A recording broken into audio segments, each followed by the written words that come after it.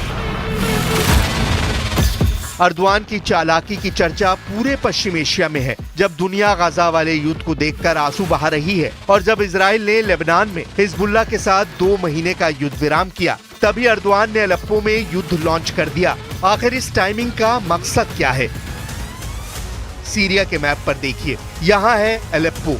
यहाँ से तुर्की के बॉर्डर की दूरी है 50 किलोमीटर। अलेप्पो के पश्चिम में है इदलिब शहर, ये भी अलेप्पो से करीब 50 किलोमीटर दूरी पर है। यहाँ पर तुर्की समर्थित HTS आतंकियों का कब्जा रहा है।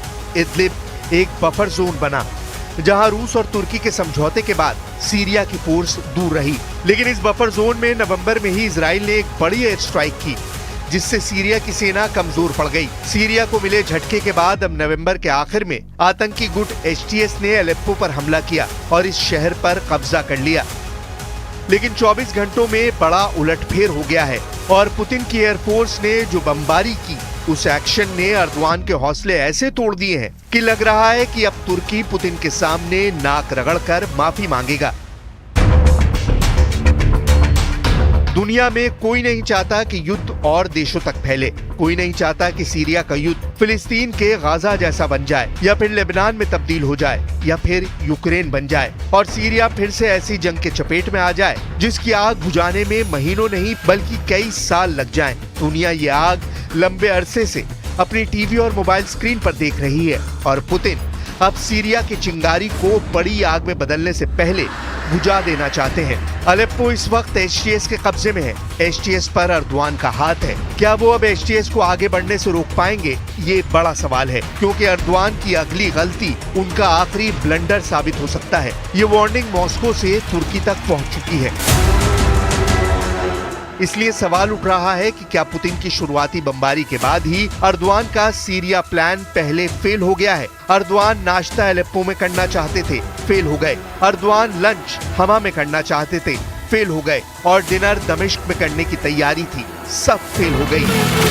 ताजा अपडेट ये है कि अलेप्पो हवाई अड्डे पर अर्दवान के लड़ाके मौजूद हैं। इदलिब के बाद यही एचटीएस का नया गढ़ बन सकता है। यही अर्दवान चाहते भी हैं, लेकिन इन्हें खदेड़ने के लिए रूस तैयार है, ईरान तैयार है और इराक भी गुस्से से भरा बैठा है, क्योंकि सीरिया के बाद उसका नंबर आएगा। ये स्क्रिप्ट अर्दवान 15 साल पहले ही लिख चुके हैं।